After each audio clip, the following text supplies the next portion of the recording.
नमस्कार सभी को। स्वागत करती हूँ आपका अपने YouTube चैनल हिंदी प्लस पर। और आज की इस वीडियो में हम करने वाले हैं कुंवर नारायण जी की अगली कविता बात सीधी थी पर। इनकी जो पिछली कविता थी कविता के बहाने, उसको भी आप सुन सकते हैं हमारे वीडियो में। तो स्टार्ट करते हैं हम आज वाली कविता बात सीधी थी पर। बात सीधी थी पर एक बार भाषा के चक्कर में ज़रा टेढ़ी फंस गई। उसे पाने की कोशिश में भाषा को उल्टा पलटा तोड़ा मरोड़ा घुमाया फिराया कि बात या तो बने या फिर भाषा के से बाहर हो जाए। लेकिन इससे भाषा के साथ साथ बात और भी पेचीदा होती चली गई। अब यहाँ पर कवि क्या कह रहा है कि भाषा के चक्कर में यानी कि जब प्रभाव दिखाने की कोशिश में क्या हुआ, टेढ़ा फंसना यानी कि बुरी तरह से फंसना। आगे ये जो वर्ड था पेचीदा का अर्थ होता है कि जब हम किसी चीज़ में बुरी तरह से उलझ जाएं, जो चीज़ जटिल है, मुश्किल है। तो व्याख्या को करने से पहले हम इसके प्रसंग को देख लेते हैं। जो प्रस्तुत पद्यांश है वो हमारी हिंदी की पाठ्य पुस्तक आरोह भाग 2 में संकलित कविता बात सीधी थी पर में से लिया गया है और इसके जो रचयिता हैं वो कुंवर नारायण जी हैं। और इस पद्यांश में कवि क्या स्पष्ट कर रहा है कि कथ्य के अनुसार क्या है, कविता की जो भाषा है वो सहज सरल होनी चाहिए। सीधी बात को हम सहज एवं सरल भाषा द्वारा क्या कर सकते हैं, उसको अच्छा बना सकते हैं, प्रभावशाली बना सकते हैं। कवि ये कहना चाहता है। स्टार्ट करते हैं इनकी व्याख्या। कवि क्या कहता है कि मैं कविता द्वारा क्या करना चाहता था, एक सहज सरल बात कहना चाहता था। बात सीधी थी पर मतलब एक सीधी सीधी बात कहना चाहता था, पर एक बार ऐसा करते समय क्या हो गया कि मैं भाषा के भ्रम का शिकार हो गया और मैंने सोचा कि मैं क्या करूँगा, अपनी कविता के अंदर बढ़िया बढ़िया मतलब की भाषा का प्रयोग करूँगा। लेकिन ऐसा करते समय क्या हो गया, मेरा कथ्य ही उलझ कर रह गया और जो बात की सरलता थी वो क्या हो गई, सारी की सारी खत्म हो गई। और जो मतलब मेरे को जो सरल बात कहनी थी, सीधे सीधे शब्दों में कहनी थी, वो क्या होगी, सारी खराब हो गई। तब मैंने क्या कर दी, एक बड़ी भारी भूल की।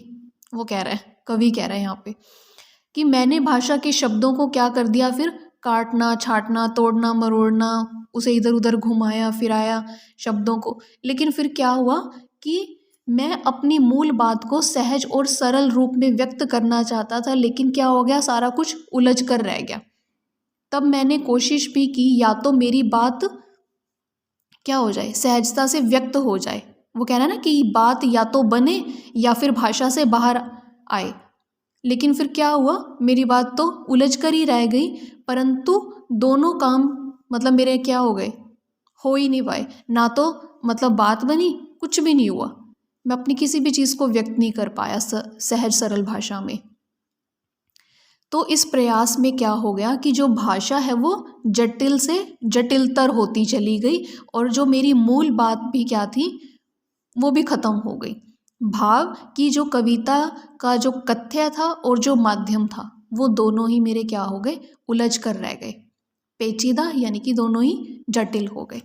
आगे क्या है, सारी मुश्किल को धैर्य से समझे बिना मैं पेच को खोलने के बजाय उसे बेतर कसता चला जा रहा था, क्योंकि इस करतब पर मुझे साफ सुनाई दे रही थी तमाशबीनों की शाबाशी और वाहवाह।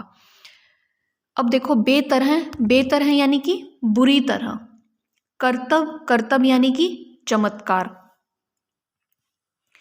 तमाशबीन कौन होते हैं, जो हम तमाशा देखने वाले होते हैं। शाबाशी यानी कि प्रशंसा। अब यहाँ पे कवि क्या कहता है कि जो मेरी जो सहज और सरल बात थी वो क्या थी, भाषा के चक्कर में अब तो मैं फंस ही गया था। और मैंने क्या किया, जो ये मेरी कठिनाई थी, जो मेरी ये जो समस्या थी, उसको धैर्यपूर्वक मैं समझ ही नहीं पाया कि मुझे क्या करना चाहिए। बल्कि मैं क्या था, समस्या के कारण को समझे बिना ही इसको जटिल और बनाता चला गया। वो यहाँ पे तुलना कर रहा है किसके साथ, एक कारीगर के साथ। देखो यहाँ पे एक पिक्चर भी बना हुआ है ना, वो क्या कर रहा है, अब यहाँ पे वो कील को ठोक रहा है। वो कह रहा है कि जिस प्रकार जो कारीगर है वो पेज को खोलने की बजाय उसे बुरी तरह कसता चला जाता है, उसी प्रकार मैंने भी यहाँ पे क्या गलती कर दी, मैंने भी भाषा के साथ ज़बरदस्ती में करने लग गया। और मेरी बेवकूफ़ी पर जो वाहवाही करने वाले लोग थे, यानी कि जो तमाशबीन थे, जो तमाशा देखने वाले लोग थे, जो मुझे क्या कर रहे थे, शाबाशी दे रहे थे, उन्हें लग रहा था कि मैं हर चीज़ सही कर रहा हूँ। लेकिन वो कह रहा था कि इसका जो परिणाम था वो क्या निकला, दुष्परिणाम निकले। और मेरी कविता के भाव और जो भाषा थे वो दोनों क्या हो गए, जटिल बन के रह गए। और जो कविता का जो कथ्य था वो फिर से क्या हो गया, उलझ कर रह गया। आगे वो क्या कह रहा है, आखिरकार वही हुआ जिसका मुझे डर था, जोर जबरदस्ती से बात की चूड़ी मर गई और वह भाषा में बेकार घूमने लगी। हार कर मैंने उसे कील की तरह उसी जगह ठोक दिया, ऊपर से ठीक ठाक पर अंदर से न तो उसमें कसाव था न ताकत। बात ने जो एक शरारती बच्चे की तरह मुझसे खेल रही थी, मुझे पसीना पोंछते देखकर पूछा, क्या तुमने भाषा को सहूलियत से बरतना कभी नहीं सीखा। जोर जबरदस्ती, जोर जबरदस्ती यानी कि किसी चीज़ को जब हम बलपूर्वक करते हैं, ठीक है। चूड़ी मारना, चूड़ी मारना यहाँ पर क्या था, चूड़ी जब यहाँ पे लिखा हुआ है चूड़ी मर गई, यानी कि पेज कसने के लिए जो बनवाई गई चूड़ी का जब नष्ट हो गई, यानी कि जो चूड़ी मर गई। कसाव, कसाव यानी कि कसावट। सहूलियत यानी कि जो चीज़ मतलब हमें सरलता से मिल जाती है। बरतना, जो चीज़ हम प्रयोग में लेकर आते हैं। अब यहाँ पर कवि क्या कह रहा है, व्याख्या देखते हैं।